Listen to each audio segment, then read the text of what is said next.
fiasko kanë qenë ca shishe vere italiane para luftet, që që ishin me maj nga fundi, nuk kishin bazament, pra nuk qëndronin. Kjo është Partia Demokratike, është fiasko.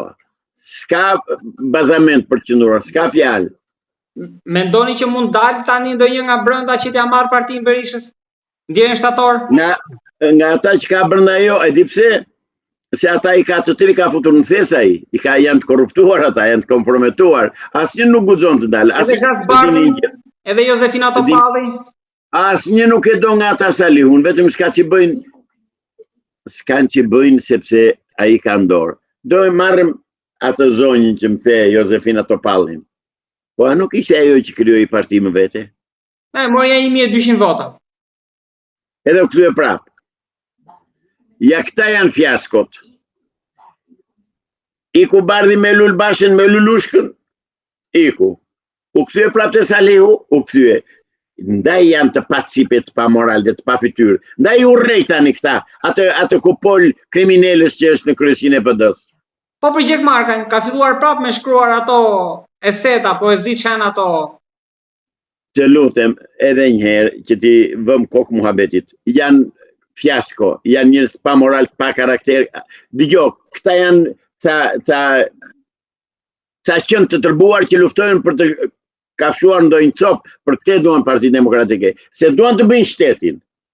Se po që për të bërë shtetin, ka pasur burra në politikë, në Partinë Demokratike që kanë lënë mandatin e deputetit, kanë hequr dorë me qëllim që të bëhej shteti shtet.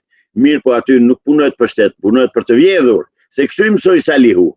Dhe është fajtori numër 1 që është kjo situatë në politikën shqiptare, jo për PD-n, për Shqipërinë në përgjithësi dhe për politikën shqiptare, për gjendjen ekonomike ku jemi, për krimin që po lulëzon në të 14 qoshet.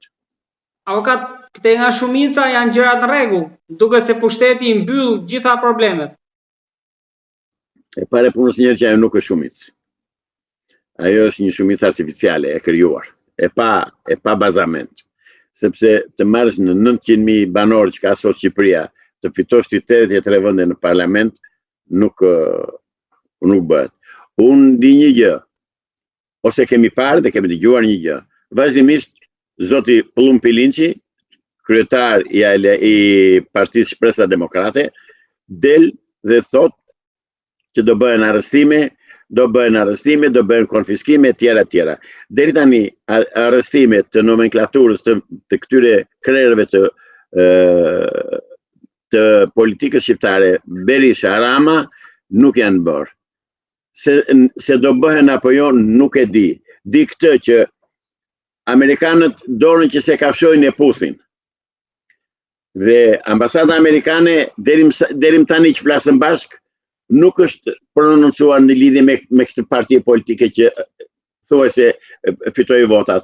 Çfarë është kjo parti politike? Po ndërkohë ata nuk besoj se rrinë në qetësi, pavarësisht se nuk janë prononcuar. Tani ata uruan popullin shqiptar. Që kjo do të thotë të urosh maçin e shtëpisë. Shteti shqiptar zotëri ka një përfaqësues, që është presidenti i Republikës, ka një përfaqësues tjetër që është kryeministri. Dhe në qoftë se bëhet urimi u drejtohet atyre, se ata janë përfaqësuesit e këtij populli. Ndërsa këta ç'bën, ju drejtohen popullit duke eliminuar, duke shmangur kryeministrin dhe presidentin. Pra ç'kanë bërë një vrim nuj.